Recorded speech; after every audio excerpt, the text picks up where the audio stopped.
Hello, everyone. Thank you for joining. Well, it's already Thursday, but what a week. This week has been special. Well, I would not say just the week, it all started on last Friday or Saturday, with the weather getting colder and colder, and then it kind of dropped pretty significantly with temperature being in minus in Texas. It was just a white wrap, literally, and it did not stop there. With that freezing, chilling wind and snow, it froze the the water, the power was out, people were cold, and it had a lot of pain for a lot of people. But I hope everybody is back to normal, at least to an extent, and power has been restored for severals, and the routine sequencing of the power is also back. Damages are being seen at a lot of houses, but it's hopefully it's all recoverable, or at least it's this is where the insurance comes in. Well, definitely, we heard a lot of things happening around us, especially with our neighbors, our friends and families who have been through this trouble along with us. We were out for 2 days, but fortunately we had friends who sheltered us, kept us warm, fed us well, and so we are fortunate and blessed to have friends like that. Well, another topic I want to just touch base today is with Insured Mind. How things are moving, how we are catching up with the new functionalities, features, and the demands of our customers. You know, we always know the only way we can keep up with our product is by continuously innovating, and that innovation has to come from within. The innovation has to come from adding new features, improving the current features, and building a process that will allow us to automate a lot of these so we can get better every day.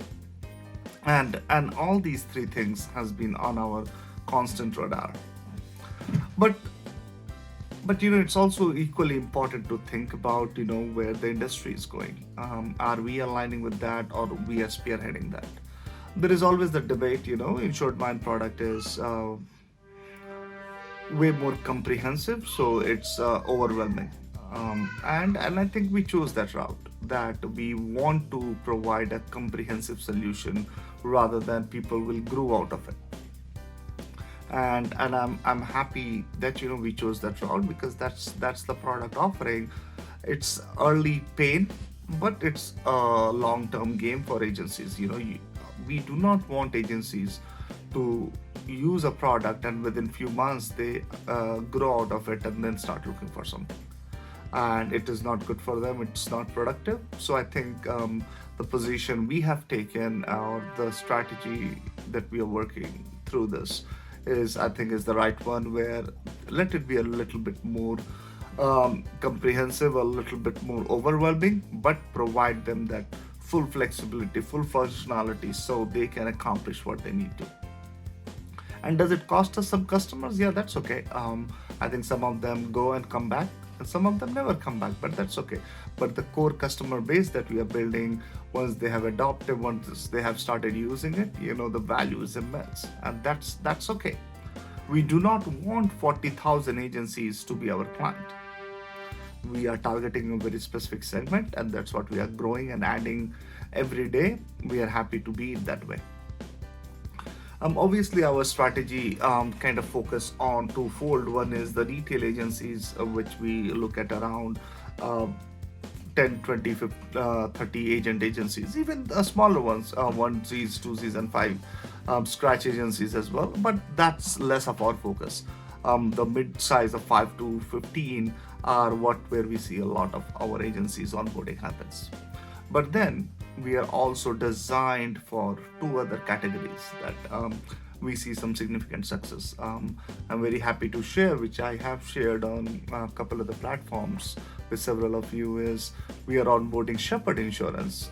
They are, I think, probably in the top 50 agencies in the country, $600 million in written premium. So a decent size happy to have them on board and get them going and get them started on this.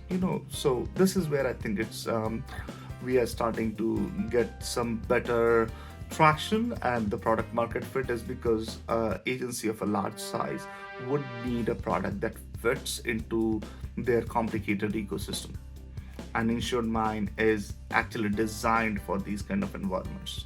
So fortunately, whether we are doing the SSO implementation, a single sign-on, or whether we are looking at some very extensive penetration testing being done for security and things like that. So that brings the kind of a comfort and the kind of ease that large agencies would look before they work with any vendors. So I'm glad we are positioning ourselves for things like that. I'll also be happy to share a couple other big agencies that we are onboarding in a very short time. So overall, January has started well. February is kind of ticking in, but with these weather and couple other things, which is not going to deter us in terms of achieving the goals that we have in our mind. So again, first of all, thank you everyone, and we wish and pray everybody safe and warm. With that, stay tuned and more to come.